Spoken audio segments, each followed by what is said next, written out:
Suzanne, Tulien, welcome to the Human Capital Innovations Podcast. Thank you so much, John. I'm excited to come back.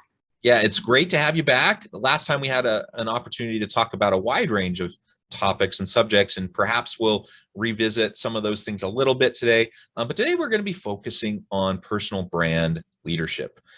Personal branding, I think, is super important. You are kind of a self-proclaimed brand clarity expert. And so you have a lot of focus in this area. Now, obviously, that plays into our own personal brand. So me as a professional, how do I brand myself? How do I brand myself, when I'm on the job market? How do I brand myself to others when I'm networking on my team, etc.? But I think there's also a broader application of this brand leadership, and that is thinking as a leader of a team within an organization. How do I create a narrative around what we are doing and what we're trying to create, and then selling that team brand or that organizational brand out to other key stakeholders? So we'll explore some of that as well as we jump on into the conversation. As we get started, I wanted to share Suzanne's bio with everybody. With over 2.5 decades of strategic communication, employee brand engagement, and internal brand development, Suzanne Tulien's inside-out brand building strategy creates the clarity and actions necessary for her clients to drive consistency, distinction, and advocacy long-term. Because of her brand DNA approach is radically different, she is paving the way companies and personal brands elevate their value position and actually reduce marketing costs while growing market share. She's co-founder of the Global Institute for Inspiration in 2011 and helped create the Most Inspiring Companies report, now published by Forbes.com. As an international speaker and certified trainer, she thrives in front of live audiences and in virtual environments. Again, wonderful to have you back. Thank you so much for joining me. Anything else you would like to share with listeners by way of your background or personal context before we dive on in? I think you've covered pretty much everything. I got nothing. Okay, wonderful. And the last time we talked, I think it was in May, if I'm remembering correctly, just in terms of life and career development, anything to report on the last 3-4 months? Just a lot more podcasts that I've been doing, because I did publish a book over COVID. That was my COVID quarantine project. That personal brand clarity was the book. And so still kind of on the book tour through these podcasts, and helping really talk about the real differences between the subject of marketing, or the function of marketing, and the function of branding, and clarifying what that is so people really understand the differences and they can leverage both to really get to where they want to be. But it's been a lot of fun so far, and I love being online, but my heart is on live stages, and I can't wait to get back out there. I know this past 18 months has been rough for, I guess I don't actually know, but I'm assuming you're an extrovert. You Yes. Certainly like to be in front of people when you're speaking. And it's tough, sharing, a nice conversation across a screen is still nice. It's nice that we have the technology to facilitate it, but we can't replicate the feeling of being in front of a crowd and having that interaction. It's just different. It's funny that you say I'm a type A, or I am a type A, and I am more of an extrovert than I am an introvert. But I tell you what, there are times when I need to be introverted. Sure. And, yeah. Just for downtime and refueling. I only have so much people fuel, but when I'm on stage, I am on, and I give it all I've got, right? So it's so funny. It just keeps making me think about this, the astrology book that I have, that you can pinpoint a day and year of your birthday. And they labeled my date and year that I am a selective exhibitionist. So, and it's so true, because I will sit back in even a networking environment and in bigger groups, and I'll just sit back and observe, right? And wait until I feel the time is right to step in and, express what I need to express. But I'm not always on. That's for sure. Yeah. We're digressing a little bit, but this is an important thing to acknowledge. I was actually in a team meeting earlier today with my team, and kind of as icebreaker question to the beginning of our meeting, we were just asking about, do you consider yourself an introvert or an extrovert? And without fail, every single person, explained where they were on the kind of the spectrum of introversion and extroversion. Most of them said they were like 75-80% extrovert, 25-20% introvert. And then me and one other person were like the opposite, where I'm like, I can be extroverted when I need to be, but like I'm more like 20-25% extrovert, 75-80% introvert.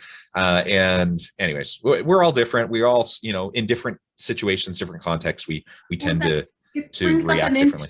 Yeah, it brings up an interesting question. Can leaders be introverts?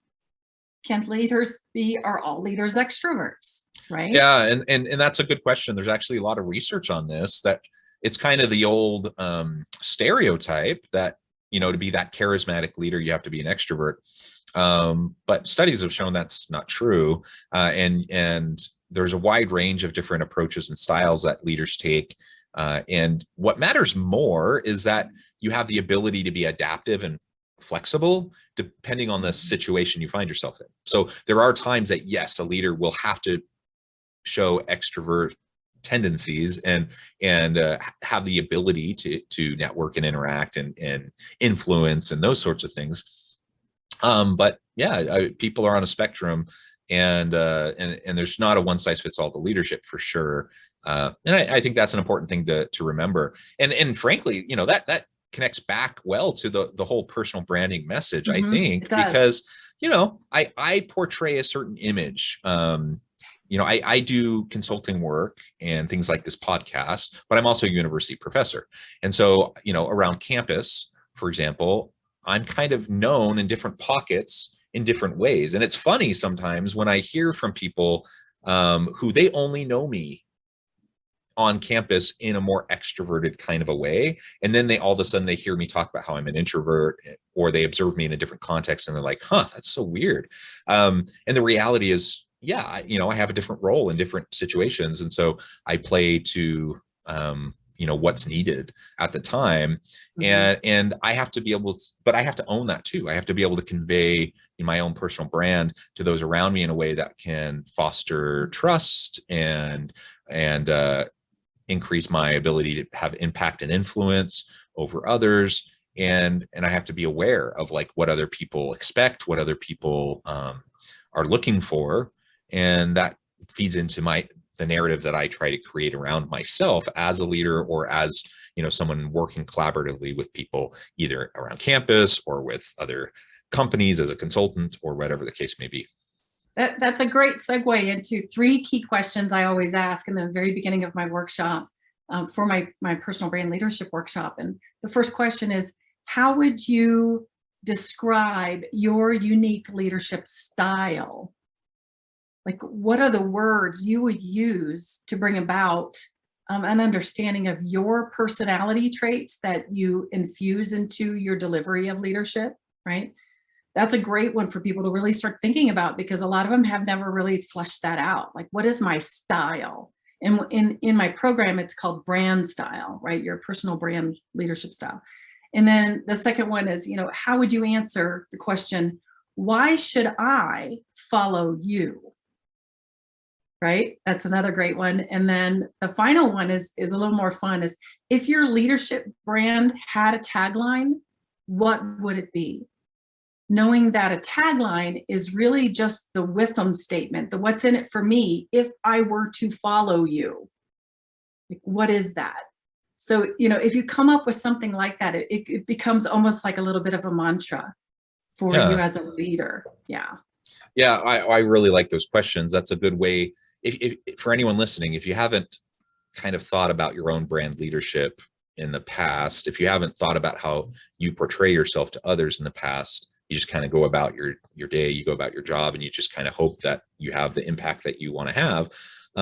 You're not alone. Like, I think a lot of people don't really think about this specifically, but it's worth taking the time to consider. It's worth really, just like we have strategy, that we use for all different aspects of business. And, we talk about culture in our teams, and we talk about all these things. And we have strategic approaches where we're going to try to implement certain things.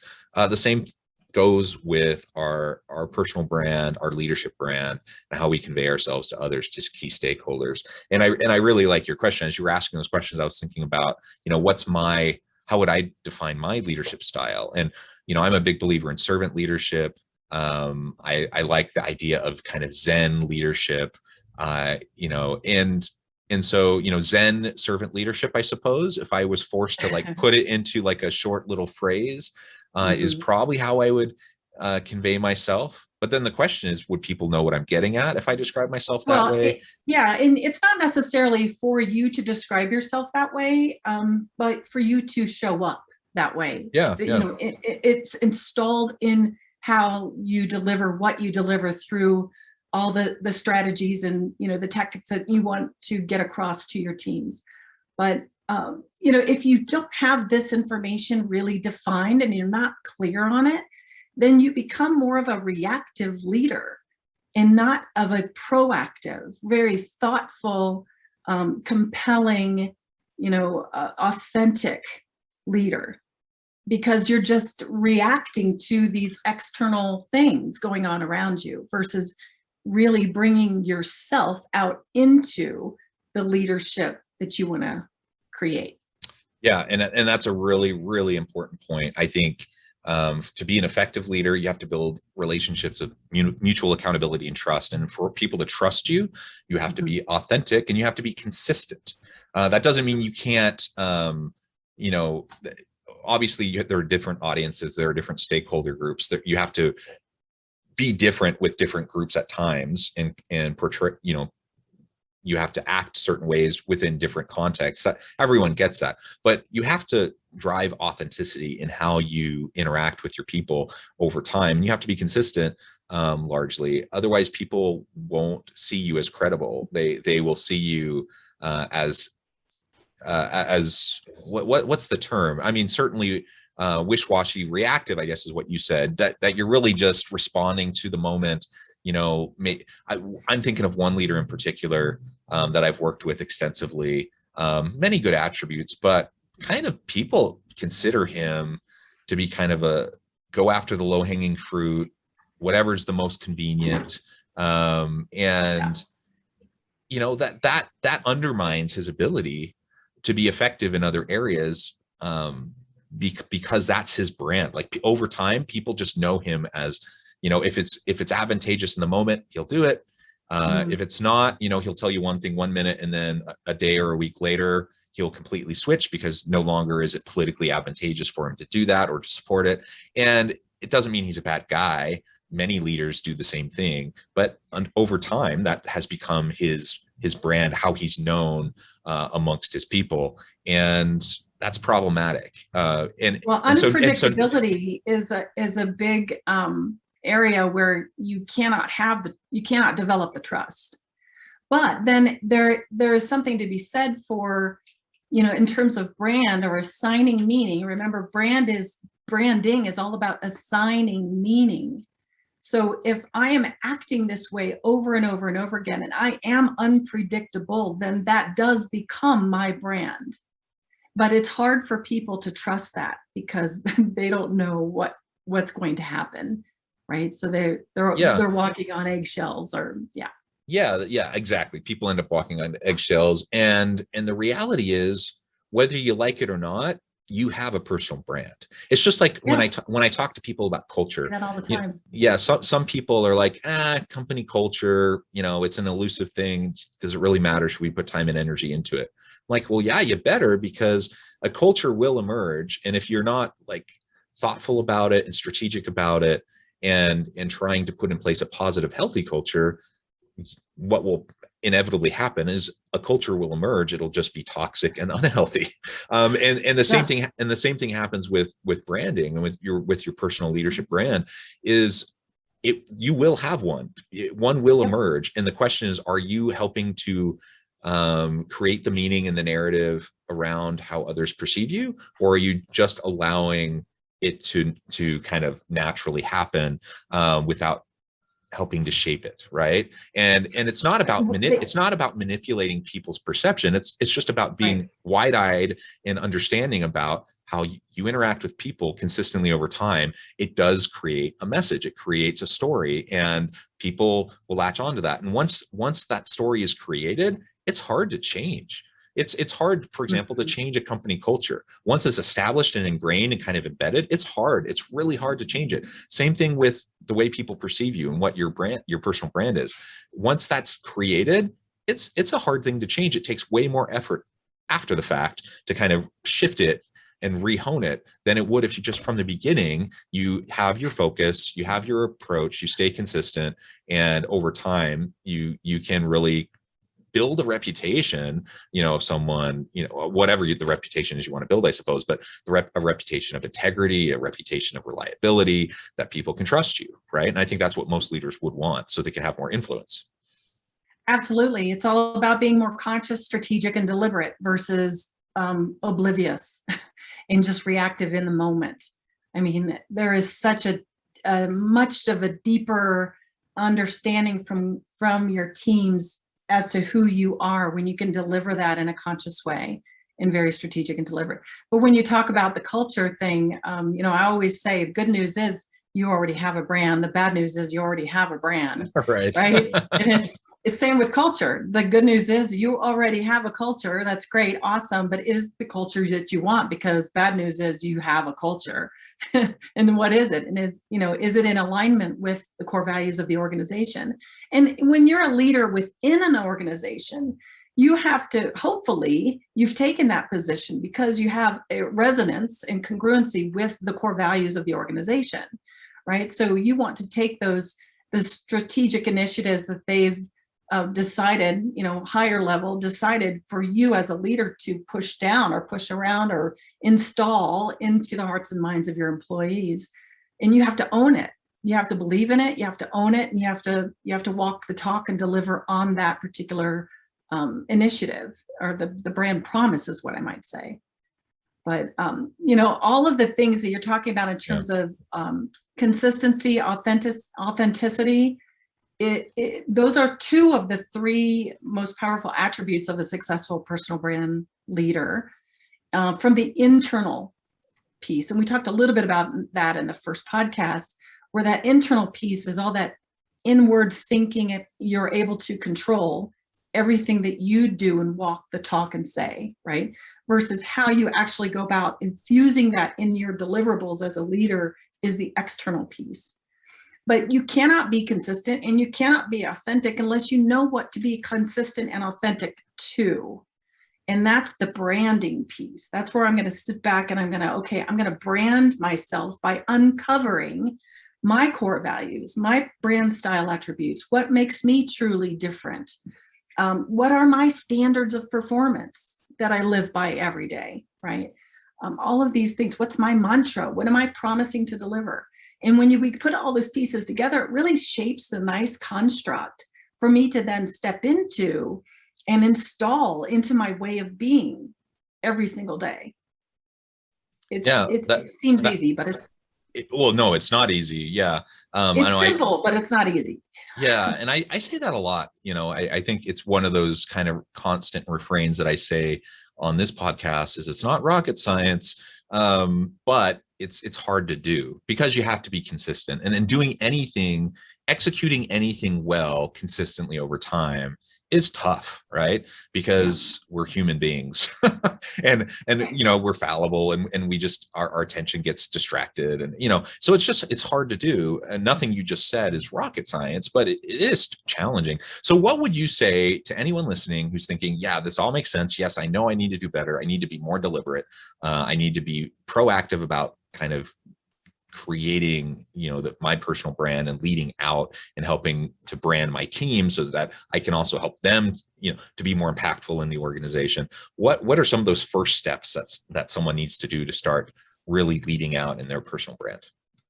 Well, when you uncover a set of 4 or 5 personal brand values, then you create that construct of that guiding principle that you want to step into and stay within that realm. I mean, core values is people, it's amazing how many companies have a set of core values, but they put them in a book on a shelf and put them away, and they never talk about them. They're not infused in their narratives. They're not infused in their cultures, their systems and processes and operations.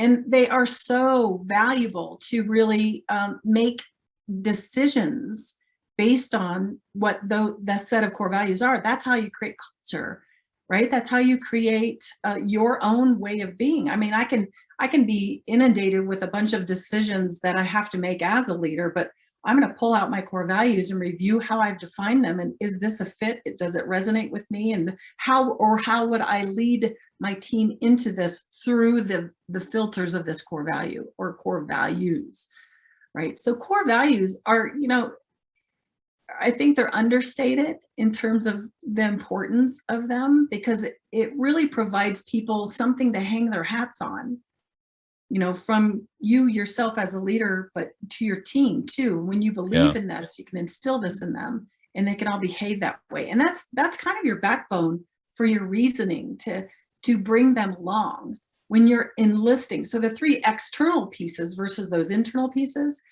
the external pieces are enlisting, equipping, and engaging. So you first have to enlist. You have to enlist the belief, your narrative, into the hearts and minds of those people that you want them to follow you, right? So that's in and of itself a process. So how are you going to go about enlisting that? Well, you've got to think about the initiative that you're trying to lead upon, and then you got to think about those core values, and then you infuse that in through the initiative, and you could create a narrative for them to truly understand the connection and why they should believe this is true or that this is important for them and the company. So that's just one piece. Very well said. And as you were describing these core values, one of the things I think about is, and it comes back to your point about most organizations have a mission statement, a value statement. They have their core values, and they're probably up on the walls, up on signs and banners, on the website, whatever. The question is it just something you proclaim and it's just kind of stated and then kind of set aside, or is it actually embedded throughout everything the organization does, right? And so as an individual, as a leader, I need to also think about my core values and think about them more than just something I can like pin on my cork board next to my desk, to remind me. That's great. I mean, it's good to have those reminders, but like, what is it at my core? What are guiding values that will guide my decision-making, that will guide my interactions with people around me, that when I'm in those difficult moments, those challenging situations, that's when the values really come out, right? When everything's easy, we can all play nice in the sandbox when everything's easy. But as soon as things start to get challenging, limited resources, scarcity, people butting heads, miscommunications, whenever anything gets difficult and you have ethical dilemmas or people challenges or whatever, that's where your values really show. And so you need to have core values in place that are actually going to guide your behavior, guide your interactions, guide what you say and do. And that will become your brand. That will become how other people see you in terms of how you consistently do those things in those defining moments, right? Right. It's really about creating tangibility. So let's say you're a leader who values collaboration, really, and you really understand the power of collaboration. So your actions and behaviors are really going to showcase how you go about valuing collaboration with your teams and your cultures. Let's say you've got a team of people that hardly ever meet before you stepped into this role, right? You're going to shift that big time. You're going to start creating little brainstorming sessions. You're going to have huddles every day. You're going to, create idea boards. I mean, all kinds of things to grab that wisdom that your team has through collaboration. You're going to use it in your narrative. It's just Pandora's box opens up when you're crystal clear on what you value. And that's just one core value, right? You could have a set of 3 or 4 more of those, and then you start to shape how you, again, go about delivering what you deliver as a leader. Yeah, absolutely. Well, Suzanne, it has been a real pleasure. I'm noting the time. We're getting close to the end of our time. Again, it flew by just like the last time you were on the podcast. And I appreciate all the insights that you've provided. Before we wrap up today, I wanted to give you another chance to share with listeners how they can get connected with you, find out more about the work you're doing, find out about your book and anything else that you would like to share, and then give us a final word on the topic for today. Wow, I would say, okay, so I am at brandascension.com. I have a elevate your personal brand leadership workshop that I'm delivering inside organizations for their emerging leaders and sales teams and those types of groups of people. That is just fun and experiential and very insightful, eye-opening. And I'm on Facebook, of course. My books are on Amazon. Brand DNA is my first book for corporate branding, and then my personal brand clarity book just published that in October, and that's also on Amazon. I'm not trying to think of a thing to say to you as my last moments. I would say. The level of your success is inextricably related to your level of self-development, is what I would say. That's an excellent last word. Excellent. Thank you so much, Suzanne. It's been a real pleasure. I encourage listeners to reach out, to get connected, find out more about what Suzanne and her team can do for you. Check out her books, check out her resources. So many great things that you do to help and support people in their own self-discovery and their own personal and career development. And as always, I hope everyone can stay healthy and safe, that you can find meaning and purpose at work each and every day. And I hope you all have a great week.